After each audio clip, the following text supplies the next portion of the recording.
अस्सलाम वालेकुम। मैं हूं हुमायूं कामरान और आप देख रहे हैं हमारा YouTube channel stars with age के। इस सेक्शन में हम आपकी मुलाकात ऐसी ऑर्गेनाइजेशंस और ऐसे प्रोफेशन से करवाते हैं जो स्पेशल नीड्स बच्चों के साथ मुंसलिक हैं, उनको डिफरेंट सर्विस दे रहे हैं। आज के इस सेशन में लाहौर से हमारे गेस्ट हैं मिस्टर नवीद अहमद आफ्ताब भुट्टा साहब। ये सीईओ हैं रेक्स रिहेबिलिटेशन सेंटर के। आइए इनसे मिलते हैं और रेक्स रिहेबिलिटेशन सेंटर के बारे में और इनके बारे में मजीद जानते हैं। Thank you very much Naveed साहब कि आपने हमारे लिए टाइम निकाला and we welcome you at our channel. Thank you. And I am very thankful to you कि आपने opportunity the.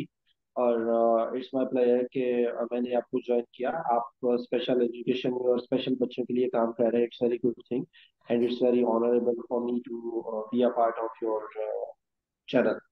Thank you. Right, बहुत शुक्रिया जी। अगर थोड़ा सा आपकी आवाज़ थोड़ी सी कम है, अगर आप थोड़ा श्योर। सा लाउड बोलेंगे तो ज़्यादा आसानी होगी हमें समझने में भी। तो नवीद साहब, सबसे पहले तो हम यही पूछना चाहेंगे कि हमें रेक्स के बारे में बताइए। आप कहाँ पे लोग मौजूद हैं लाहौर में, कब से काम कर रहे हैं? अगर थोड़ा सा इंट्रोडक्शन दें तो फिर हम आगे चलते हैं। जैसे आपने मेरा नाम बताया, नवीद अहमद आफ्ताब भुट्टा मेरा पूरा नाम है। और Rax medical centre is the complete polyclinic medical setup. और हमारा जो सेटअप है वो अलामा इकबाल टाउन में कॉलेज ब्लॉक में है। अ, इसमें हम एक पूरा पॉलीक्लिनिक सेटअप में जो डॉक्टर्स की टीम काम कर रही है हमारे साथ। इसमें लाइक इसको जो चीज़ों को देख रहा हूँ वो अल्हम्दुलिल्लाह मैं देख रहा हूँ। और उसके अलावा मेरे पास मेरी टीम में 3 स्पीच पैथोलॉजिस्ट हैं, स्पेशल एजुकेशनिस्ट हैं, और 3 साइकोलॉजिस्ट हैं। They are the leading psychologist in Lahore अल्हम्दुलिल्लाह। उसके अलावा जनरल फिजिशियन है, पीडियाट्रिशियंस हैं, फिजियोथेरेपिस्ट, ऑक्यूपेशनल थेरेपिस्ट हैं। और इसके साथ साथ ईएनटी स्पेशलिस्ट, पीडियाट्रिशियन, मतलब जो एक क्लिनिक में टीम चाहिए होती है। और उसमें ये कि हम जो स्पीच थेरेपी के साथ साथ बिहेवियर थेरेपी और स्पेशल एजुकेशन को भी फोकस कर रहे हैं। जी। राइट। तो अगर हम ये पूछें आपसे, थोड़ा और इसको एलेबोरेट करना चाहें कि आप किन किन चैलेंजेस वाले बच्चों को यहाँ पे डील कर रहे होते हैं, और दूसरा कि किस एज ग्रुप, कोई खास एज ग्रुप ही फोकस किया हुआ है आपने, अगर उसके बारे में भी थोड़ा बता सकें आप। इसमें क्योंकि क्लिनिकल सेटअप है, इसमें बच्चे तो आते ही हैं हमारे पास। इस वक्त मेरे पास जो बच्चे चल रहे हैं वो तकरीबन 2 साल से लेके, और बच्चों की एज तो सारी जो भी चल रही है 12-13 साल तक के, 15 साल बच्चे भी आ रहे हैं उसमें, यंग्स भी हैं, एडल्ट्स भी हैं। क्योंकि स्पीच डिले, स्टैमरिंग, एफेजिया, उसके अलावा जो आर्टिकुलेशन एरर यानी जिसे तोतलापन जिसे हम उर्दू जुबान में कहते हैं, वो बच्चे और बड़े पेशेंट्स सभी ही आ रहे हैं। इनफैक्ट मेरे पास 80 ईयर्स प्लस के पेशेंट्स भी आ रहे हैं, क्योंकि जब किसी को स्ट्रोक यानी फालज के इशू आते हैं तो बहुत सारे लोगों को इसे इसमें बोलने का मसला आ जाता है फालज के साथ। तो जो ऐसे पेशेंट्स आ रहे हैं वो भी आ रहे हैं, इसलिए हम ये नहीं कह सकते कि यहाँ पे मेरे पास कोई एक स्पेसिफिक एज के बच्चे हैं। हर तरह के ही पेशेंट्स हैं, बच्चे भी और एडल्ट भी। राइट। तो अगर हम जिस तरह बच्चों की आपने बात की, अगर हम स्पेशल नीड्स या डिफरेंटली एबल्ड बच्चों की बात करते हैं जब हम, तो आपके पास क्योंकि पूरी टीम है एक, तो हम थोड़ा सा अगर इसको डिफाइन करें लोगों की क्लैरिटी के लिए कि जब इसमें आप कौन कौन से चैलेंजेस, मतलब ऑटिज्म है, डाउन सिंड्रोम है, डेवलपमेंटल डिसऑर्डर्स हैं, तो थोड़ा सा को मजीद एक्सप्लेन करें तो हम ज्यादा बेहतर तरीके से समझ सकें हमारे व्यूवर्स के यहाँ पे किन किन बच्चों को लाया जा सकता है। आजकल सबसे बड़ा जो इशू है वो डिलेड स्पीच का चल रहा है, क्योंकि जो बच्चे हैं गैजेट्स की यूजेज की वजह से बच्चों में डिले स्पीच बहुत ज्यादा आ रहा है। तो जैसे अब मैंने आपको बताया, 2 साल के बच्चे भी और इससे ऑनवर्ड भी आ रहे हैं, तो वो पेरेंट्स जो चीजें देख रहे होते हैं उन्हें अंदाजा हो जाता है कि 2 साल, 2.25 साल का बच्चा है और वो बोल नहीं रहा, तो वो फिर हमारे से कांटेक्ट भी करते हैं। इसमें डिले स्पीच के बच्चे हमारे पास हैं। फिर जो ऑटिज्म है, इस वक्त ऑटिज्म के ऊपर क्योंकि बहुत ज्यादा काम हो रहा है, और ऑटिज्म के हवाले से बच्चे हमारे पास काफी आ रहे हैं।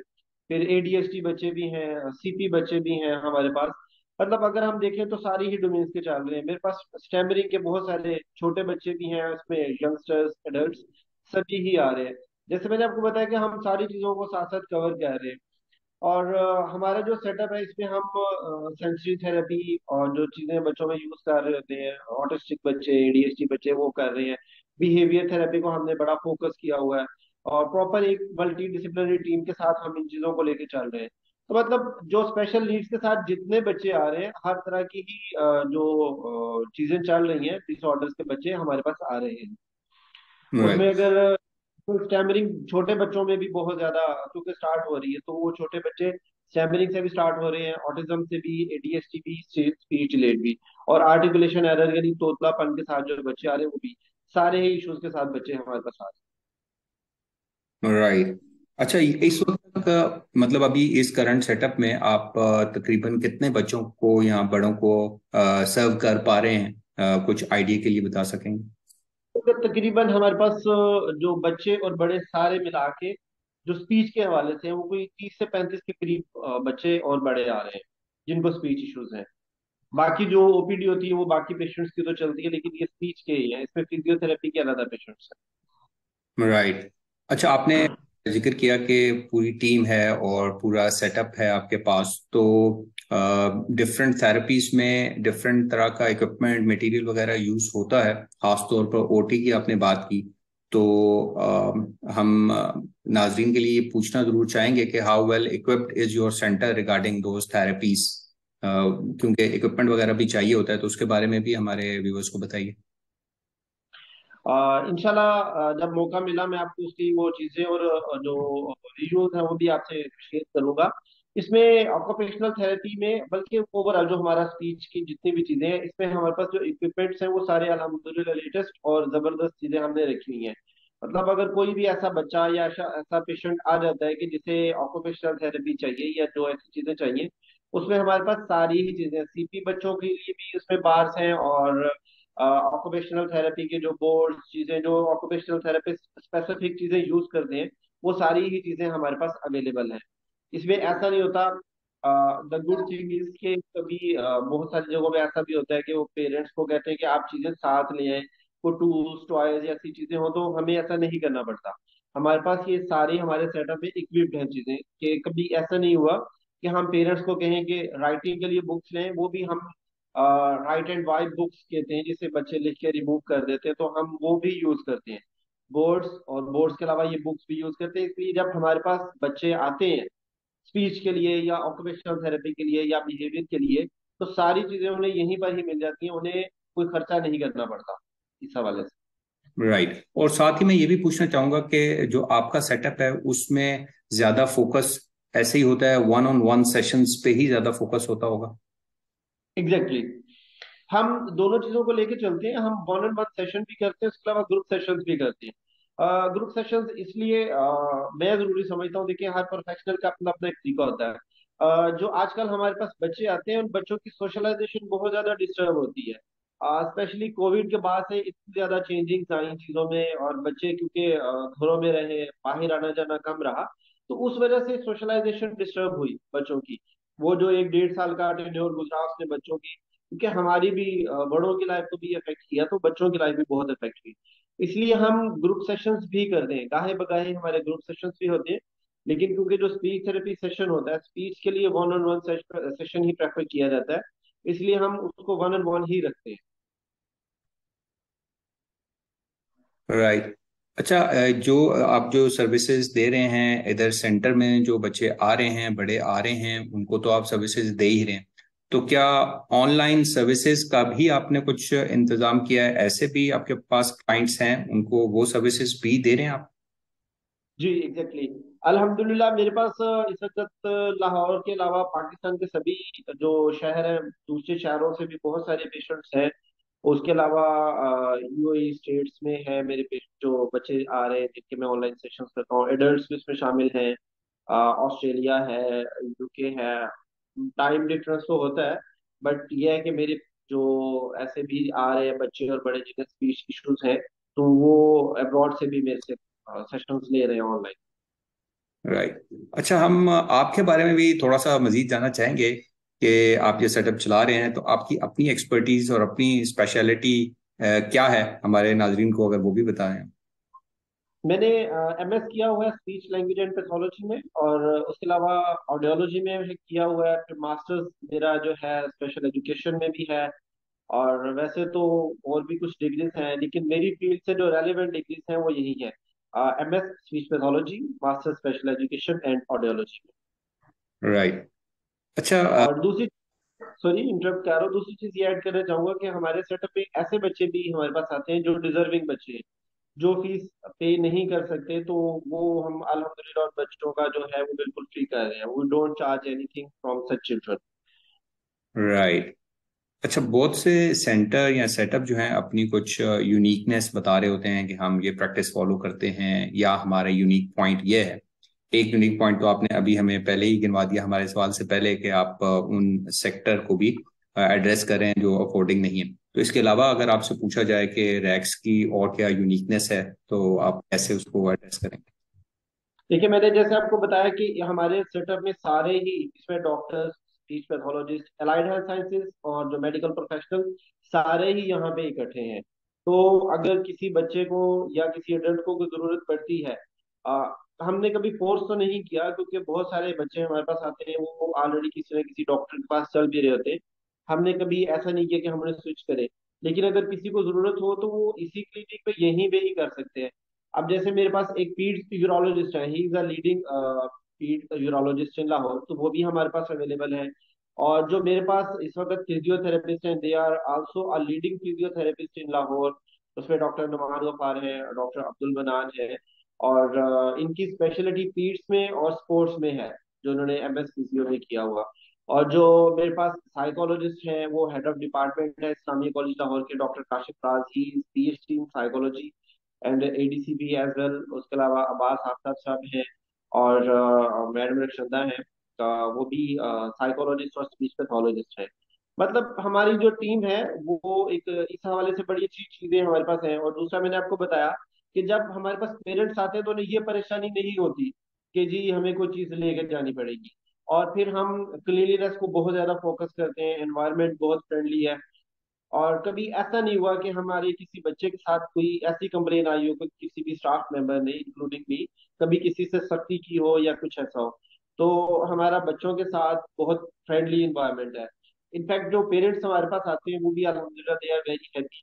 और कभी ऐसी कोई इशू नहीं आया, पेरेंट्स को कभी हमारे से कंप्लेन नहीं आई। सेफ्टी को भी हम बहुत ज्यादा फोकस करते हैं। और जब बच्चे हमारे पास आते हैं तो जब तक पेरेंट्स अगर नहीं है या बाहर कहीं गए हैं या छोड़ के गए हैं, तो जब तक पेरेंट्स नहीं आते हम बच्चों की पूरी रिस्पॉन्सिबिलिटी रखते हैं कि ताकि बच्चों को कोई बाहर ना जाए। और एनवायरनमेंट हमारा पूरा कवर्ड है, प्रेमिसेस पूरा कवर्ड है, इसलिए बच्चे पूरी तरह सिक्योर होते हैं। राइट। अच्छा, टीम का जिक्र हुआ तो मैं ये भी जानना चाहूंगा कि जब आप अपनी टीम में कोई भी मेंबर इंक्लूड करना चाहते हैं, इंक्लूड करते हैं, तो क्वालिफिकेशन, एक्सपीरियंस, ये चीज़ें तो डेफिनेटली देखते ही होंगे। इसके अलावा इन बच्चों से डील करने के लिए कुछ खास चीज़ें भी आप उन, for example speech therapist, OT वालों में ढूंढ रहे होते हैं कि ऐसा बंदा हमें चाहिए होगा? एग्जैक्टली देखिए, हम लोग जो बच्चों के साथ डील करते हैं तो बच्चे इनोसेंट होते हैं, वैसे तो सारे ही बच्चे इनोसेंट होते हैं। लेकिन अब एक बच्चा, ऑटिस्टिक बच्चा आ गया या ADHD बच्चा आ गया, अब उनके बिहेवियर ऐसे होते हैं क्योंकि अपने बिहेवियर के ऊपर कंट्रोल नहीं होता। तो अब हमें ऐसे लोग चाहिए होते हैं जो इन चीजों को अकॉर्डिंगली डील कर सके। अब हम लोग बहुत पोलाइट होते हैं, तो हमारी फील्ड में ऐसी कंप्लेन्स भी आती हैं कि बहुत से सेटअप में हुआ कि बच्चों को मारा पीटा गया या सख्ती की गई। तो क्योंकि फील्ड में चीजें घूम फिर के एक दूसरे को पता लग रही होती हैं, और जैसे अब डिजिटलाइजेशन की वजह से चीजें बहुत फास्ट हो गई हैं, तो हमारी कोशिश होती है कि हम इन चीजों को स्पेशली फोकस रखें। और दूसरी सबसे अच्छी चीज, मुझे 3 साल हो गए रेक्स को चलाते हुए। और हमारी जो टीम है जो 3 साल से चल रही है, वही टीम अल्हम्दुलिल्लाह अभी तक चल रही है। उसमें कोई बंदा अभी तक हमें छोड़ के नहीं गया, इट्स वेरी गुड थिंग। और हमारी कोलैबोरेशन इतनी अच्छी है कि कोई जाता नहीं है छोड़ के स्टाफ मेंबर हमें। ये तो वाकई कोलैबोरेशन अच्छी है, क्योंकि अक्सर हम देखते हैं कि बहुत ज्यादा स्टे नहीं होता लोगों का। अच्छा, एक चीज और बताइए कि जब आप स्टाफ या टीम मेंबर इंक्लूड कर लेते हैं तो हमने देखा इस फील्ड में भी regular educational update, training update की जरूरत पड़ती रहती है, नई नई चीजें आती रहती हैं। तो उसके लिए फिर अपने स्टाफ या खुद की ट्रेनिंग अपग्रेडेशन, उसके लिए कैसे आप करते हैं काम? हम इसमें मुख्तलिफ इवेंट्स ऑर्गेनाइज करते रहते हैं। जैसे हमने एक सिलसिला स्टार्ट किया, इसमें वीकली ऑनलाइन सेशंस रखे, ये प्रोफेशनल्स के लिए, स्टूडेंट्स के लिए हैं। उसमें पेरेंट्स भी शामिल हो रहे हैं। अभी हम डाइट मैनेजमेंट के पूरा हमने उसे प्लान किया कि जो स्पेशल नीड्स के साथ जो बच्चे आ रहे हैं उनकी डाइट मैनेजमेंट, उसमें हमने डिफरेंट टॉपिक्स प्लान किए हुए हैं, जिसे हम वीकली बेसिस पे कर रहे हैं। और अभी हम डाउन सिंड्रोम पे एक मंडे को 20 मार्च को एक प्रोग्राम कर रहे हैं। और उसमें हमारा डिफरेंट जो ऑर्गेनाइजेशन है उनके साथ जॉइंट वेंचर्स चलते रहते हैं, जिसमें हम लेटेस्ट इवेंट करते हैं, वर्कशॉप्स कंडक्ट करते हैं। उसमें जो नॉलेज शेयरिंग होती रहती है, उसमें हमारे सीनियर्स भी हैं, हमारे अपने कोलीग्स भी हैं, जो नॉलेज शेयरिंग प्रोग्राम्स हम करते रहते हैं। उससे हम सबका नॉलेज अपडेट होता रहता है, क्योंकि जैसे टेक्नोलॉजी चेंज हो रही है, नॉलेज डेली डेली डेली चीजें नहीं आ रही हैं। तो it should be very good कि हम होना भी चाहिए ऐसा कि हम लोग अपने जो फील्ड के हवाले से अपना नॉलेज अपडेट करते रहें, क्योंकि अगर हम एक जगह पे स्टक हो जाए तो फिर तो चल ही नहीं सकते। इसलिए जो लेटेस्ट अपडेट हो, हमारी कोशिश होती है कि हम उसे फौरन जो है कोई ना कोई प्लान करें इवेंट्स को और वर्कशॉप कंडक्ट करते रहें। राइट। अच्छा, एक क्वेश्चन जो कि फी स्ट्रक्चर से रिलेटेड और पेरेंट्स काफी इंटरेस्टेड होते हैं उसको पूछने में, तो आप हमारे पेरेंट्स के आइडिया के लिए कुछ बता सकते हैं किसी एग्जांपल के थ्रू, या जैसे भी थोड़ा उनको आइडिया हो सके कि यहाँ पे सेशन किस तरह कॉस्ट कर सकते हैं उनको, क्योंकि ये भी बड़ा एक इम्पोर्टेंट फैक्टर है उनको सर्विसेज लेने में। अच्छा, ये वैसे सबसे कॉन्फिडेंशियल होता है, लेकिन मैं आपको एक चीज बताता हूँ। एक तो हमारे जो चार्जेस हैं बहुत इकोनॉमिकल हैं। और जितने अच्छे सेटअप्स हैं उनमें मैं ये समझता हूँ कि जो हम लोग चार्जेस ले रहे हैं वो सबसे ज्यादा इकोनॉमिकल है। लेकिन फिर ऐसे भी पेरेंट्स आते हैं कि जो नहीं दे पा रहे होते या कम दे पा रहे होते हैं, जैसे इन्फ्लेशन के आजकल हालात चल रहे हैं। तो मेरे पास ऐसे पेरेंट्स भी आते हैं, तो मैं उन्हें खुद बता देता उन्हें खुद ही कह देता हूँ कि आपकी जो आपको लगता है कि हम इतना पे कर सकते हैं, तो जो हैंडसम आप लोग इजीली पे कर सकते हो, इसलिए मैंने उन पे कोई फिक्स नहीं रखा हुआ। तो क्योंकि हमारी ये कोशिश होती है कि जो बच्चे हमारे पास आ रहे हैं वो उन पे पेरेंट्स पे इकोनॉमिकल बर्डन ना पड़े, इसलिए मैं कोई ऐसे चार्जेस चार्ज ही नहीं करता। और फिर पेरेंट्स खुद भी बता देते हैं। तो इसमें दूसरी चीज ये होती है कि हम उसको बड़ा कॉन्फिडेंशियल रखते हैं कि कुछ पेरेंट्स ऐसे भी हैं जो पैसे नहीं पे कर रहे। तो हमारे इनफैक्ट स्टाफ मेंबर्स में भी किसी को नहीं पता कि कोई पैसे पे कर रहा है या नहीं पे कर रहा। वो एक कॉन्फिडेंशियल चीज मेरे और पेरेंट्स के दरमियान रहती है। तो मैंने कभी क्योंकि सेल्फ रिस्पेक्ट को मैं बड़ा प्रेफर करता हूँ। अगर हम अपनी सेल्फ रिस्पेक्ट पे कंप्रोमाइज नहीं करते तो पेरेंट्स की सेल्फ रिस्पेक्ट पे भी हमें कंप्रोमाइज नहीं करना चाहिए। इसलिए वो जो फिर देते हैं वो बिल्कुल उनके दरमियान होता है, और वो कभी हमने कहा ही नहीं कि किसी को पता भी लगे। और हमारे लिए सारे उतने ही रिस्पेक्टेबल हैं, जैसे फुल फी वाले या डिस्काउंट फी वाले। राइट। अच्छा, एक चीज और के पेरेंट्स अब काफी जगहों पे डिमांड करते हुए नजर आते हैं कि जो उनको सेशन की ऑब्जर्वेशन भी करने दी जाए। तो जब ऐसी डिमांड करते हैं तो फिर आप कैसे उसको रिस्पॉन्ड करते हैं, या आपका क्या तरीकाकार है सेशंस को ऑब्जर्व करने का पेरेंट्स के लिए, ताकि वो घर पे भी वैसी ही प्रैक्टिस फॉलो कर सकें जो यहाँ पे काम हो रहा है। इसमें ऐसा कोई इशू होता नहीं है। देखिए, हर बंदे की अपनी अपनी थिंकिंग है। लेकिन होता ये है कि जब हम बच्चों को सेशंस करवा रहे होते हैं, कुछ बच्चे ऐसे आते हैं क्योंकि बॉन्डिंग होती है पेरेंट्स की और बच्चों की, तो बच्चे उनकी अटेंशन पेरेंट्स की तरफ रहती है। वो जैसे अब मदर्स बैठी हैं तो बच्चे की कोशिश होती है मैं भाग के फौरन मदर की तरफ जाऊं, या कोई काम करे तो बच्चे जिद करते हैं बाहर जाने के लिए। वरना ऐसा कोई होता नहीं है, क्योंकि हमारे कैबन्स बने वन ऑन वन सेशन के लिए। तो जब पेरेंट्स हमें कहते हैं तो हम पेरेंट्स को साथ बैठा के, क्योंकि हमने जो सेशन कराना है, जो हम प्लान बनाते हैं, वो पेरेंट्स के साथ शेयर तो कर रहे होते हैं। जब हम प्लान शेयर कर रहे हैं तो जो थेरेपीज उन्हें दे रहे हैं तो शेयर करने में इशू तो नहीं होना चाहिए। तो जब जिस पेरेंट को लगे कि हमने तो साथ करना है तो वो कर सकते हैं। बल्कि मेरे पास कुछ ऐसे पेरेंट्स भी हैं कि उनके जो टीचर्स हैं वो भी मेरे साथ इन टच रहते हैं। कि टीचर्स बता रहे होते हैं कि हम लाइक वो फोनिक्स पे काम कर रहे हैं, तो वो हमें अपना प्लान शेयर कर रहे होते हैं। उसमें हम आईईपी जब बनाते हैं, इंडिविजुअल एजुकेशन प्लान, तो वो चीजें हम उसमें इंक्लूड कर लेते हैं, कि हमारे लिए हेल्पफुल भी हो जाती हैं। कि जब पेरेंट्स चीजें शेयर करते हैं, नहीं हमने ये चीजें कराई, तो समटाइम वो टाइम भी जो होता है वो बच जाता है और बच्चे का रिजल्ट ज्यादा अच्छे हो जाते हैं। तो अगर पेरेंट्स कहें कि उन्होंने सेशन में ऑब्जर्वेशन करनी है, हर सेशन में हम नहीं कहते, जो रीजन मैंने बताई कि बच्चे की चीजें इंप्रूव करने के लिए, लेकिन जब वो चाहें। और कई दफा ऐसा होता है कि पेरेंट्स बताए बगैर भी आ जाते हैं कि जी आज हमने सेशन में देखना है क्या करें, तो हम उन्हें अलाउ कर देते हैं, कोई इशू नहीं होता। राइट। अच्छा, एक चीज और बताइए कि पेरेंट्स के लिए फर्दर एडवाइस लेना चाहेंगे आपसे कि जब पेरेंट्स अपने बच्चों के लिए किसी भी सेंटर या प्रोफेशनल का डिसाइड कर रहे हो या तलाश कर रहे हो, तो उनको किन पॉइंट्स पे फोकस करना चाहिए कि जिन पे बेस करते हुए वो किसी अच्छे सेंटर को सिलेक्ट कर सकते हैं? आप क्या समझते हैं, क्या एडवाइस है आप? ये उसमें देखिए, आप ये क्वेश्चन बड़ा अच्छा करते हैं। ऑनलाइन रिव्यूज अच्छे होते हैं, और इस वक्त हमारे बहुत सारे हम लोगों समेत ऑनलाइन मार्केटिंग और इन चीजों का हम लोग फोकस करते हैं। लेकिन होता ये है कि जब मेरे पास पेशेंट आते हैं, पेरेंट्स आते हैं, सॉरी, अब हमने उनकी असेसमेंट की, तो मैं उन्हें असेसमेंट करने के बाद अपना सारा speech therapy room, behaviour therapy और फिजियोथेरेपी रूम विजिट करवाता हूँ। और जब हम सेशंस कर रहे होते हैं, बहुत सारे पेरेंट्स कहते हैं जी कि अगर हम देखें कि आपके पेरेंट्स जो बच्चे जो सेशन ले रहे हैं, अगर हम उन्हें देखना चाहें, तो मैं उन लोगों को सेटिस्फेक्शन के लिए जरूर ये चीजें करता हूँ। और मैं ये समझता हूँ कि अल्हम्दुलिल्लाह मेरी सक्सेस की ये रीजन है कि पेरेंट्स जो वो सेटिस्फाइड हैं। और मैं यही चाहूंगा कि अगर पेरेंट्स को लगता है, वो देखें, जब किसी भी सेटअप में आते हैं तो वो वेटिंग एरिया से लेके और रूम तक जो चीजें पेरेंट्स ऑब्जर्व कर रहे होते हैं, सबसे पहले तो ये चीज देखनी चाहिए कि जो प्रोफेशनल है उसका क्वालिफिकेशन बैकग्राउंड क्या है।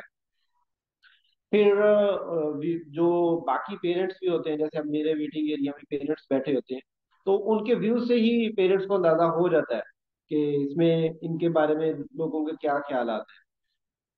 तो पेरेंट्स को ये चीज ख्याल रखनी चाहिए कि वो जब जा रहे हैं तो इन्वायरमेंट हाइजीनिक होना चाहिए, जो वहाँ का स्टाफ है वो कोऑपरेटिव होना चाहिए, और इन बच्चों को जबरदस्ती या मारपीट वाला तो होना ही नहीं चाहिए। इन चीजों का स्पेशली उन्हें ख्याल रखना चाहिए।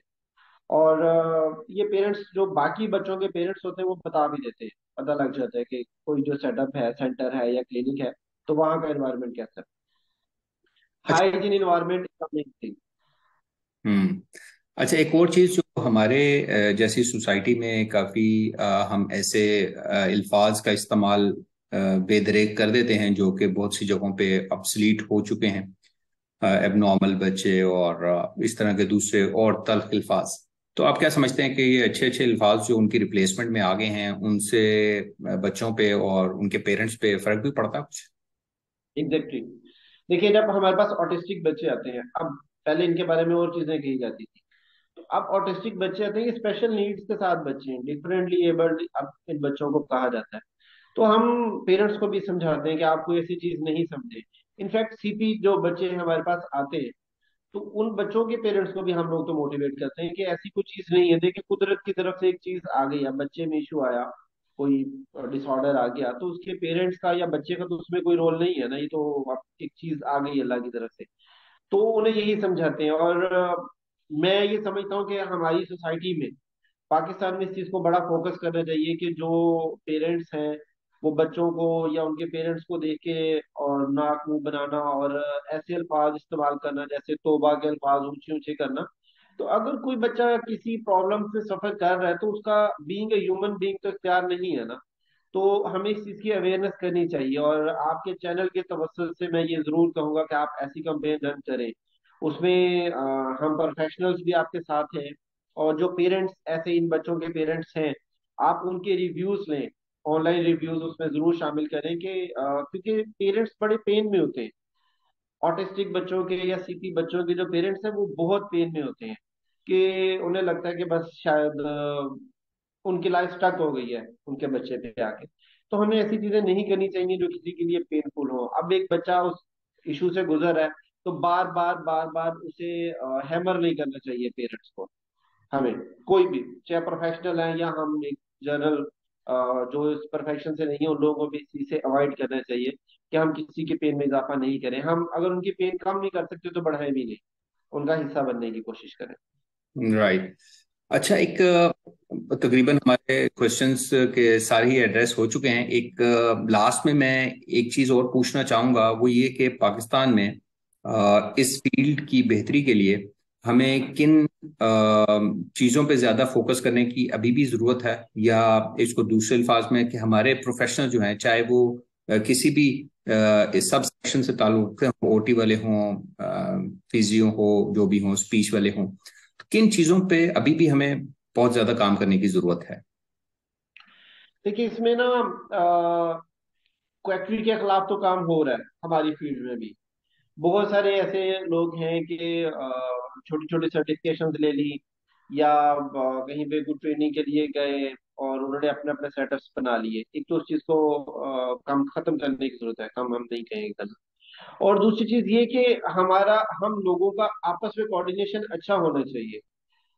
पेरेंट्स को किसी भी वजह से अगर एक जो पेरेंट है उन्होंने शिफ्ट कर लिया दूसरे सेटअप में गए, तो हमें एक दूसरे की लेग पुलिंग नहीं करनी चाहिए, बैक बाइटिंग लेग पुलिंग नहीं होनी चाहिए। आज मेरे पास किसी दूसरे का बच्चा आ जाता तो मैं उसके बारे में बातें नहीं करूं, मेरे भी बच्चे शिफ्ट होके जाते हैं, कहीं पे भी जा सकते हैं। और दूसरा, हमें आपस में कोऑर्डिनेशन जरूर करना चाहिए। हमें कहीं पे लगे कि कोई कोई हो रही है, तो उस चीज को हमें खत्म करने के लिए काम करने चाहिए। और जैसे पहले कहा कि इसको सिस्टम को अपग्रेड करने के लिए हमें लेटेस्ट स्टडीज के साथ जरूर अटैच रहना चाहिए। जो रिसर्च आ रही है, जो स्टडीज आ रही है, हमें अपने आप को अपग्रेड करना चाहिए। हमारे ही फील्ड के बहुत सारे लोग हैं जो बहुत पुराने पुराने उन्होंने डिग्रीज ली, और उन्हीं डिग्रीज पे आज भी काम कर रहे हैं। उन्होंने अपना जो नॉलेज है उसको अपडेट नहीं किया हुआ। तो मैं यही कहूंगा कि जो मेरे वो कोलीग्स हैं, जो मेरे सीनियर भी हैं या मेरे कोलीग्स हैं या जूनियर जो भी इस फील्ड में आ रहे हैं, वो अपने आप को मोटिवेट रखें और अपने आप को अपडेट भी करें। हमारी फील्ड बहुत अच्छी फील्ड है, हम लोग नोबल काम पे, नोबल वर्क के लिए हम लोग काम कर रहे हैं, नोबल कॉज के लिए। तो हम लोग मिलजुल के काम करें और मोटिवेटेड रहे और पॉजिटिव रहें, और अपने आप को चीजों के साथ पॉजिटिवली एंगेज रखें। बस यही चीज मैं राइट। कहूंगा। बहुत शुक्रिया जी। लास्ट में आपने मैसेज दिया पब्लिक के लिए भी, अपने प्रोफेशनल्स के लिए भी, तो इसको जरूर एड्रेस भी करना चाहिए और इन पॉइंट्स पे फोकस करना चाहिए।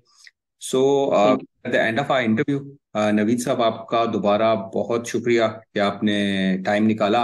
और हम उम्मीद करते हैं कि ये इन्फॉर्मेशन जो हमें आपसे मिली है रैक्स के बारे में और आपके बारे में, ये जरूर लोगों के लिए हेल्पफुल साबित होगी। So thank you very much once again. Thank you very much. और अल्लाह इसके साथ हाफिज। ही हम आप सबसे भी इजाजत चाहेंगे, और इंशाल्लाह नेक्स्ट सेशन में एक नए गेस्ट के साथ आपकी खिदमत में दोबारा हाजिर होंगे। Until then, take care and Allah Hafiz.